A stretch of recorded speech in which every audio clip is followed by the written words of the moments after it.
ကဲ2026လည်းရောက်ပြီဆိုတော့ fashion post လုပ်ပြီးကြပြီလားတချို့ကြီးတော့လုပ်ပြီးလောက်ပြီပေါ့နော်လွယ်လေးကတော့အခုမှစလုပ်မှာပါအရင်ဆုံး Pinterest ထဲကိုသွားမယ်ပြီးရင်အောက်က search bar လို့နှိပ်ပြီးတော့ fashion post လို့ရိုက်လိုက်လို့ရှိရင်ပုံတွေအများကြီးကျလာမှာပါအဲ့မှာပုံတွေအများကြီးကိုကြိုက်တဲ့ပုံလေးတွေအကုန်ယူပြီးစစ်လို့ရရပေါ့နော်အပေါ်က set ကလေး30မိနစ်လို့ရှိရင်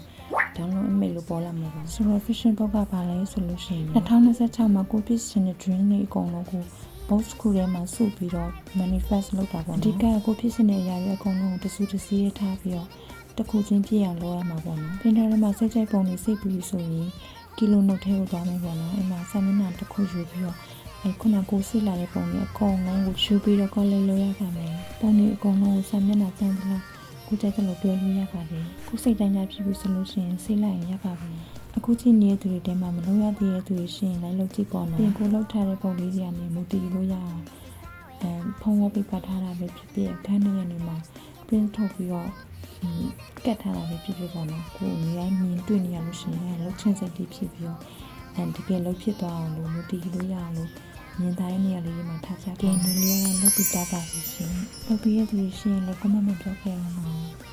အားလုံးပဲနောက်ပြီးတော့တွေ့မယ်ဘက်ခိုင်း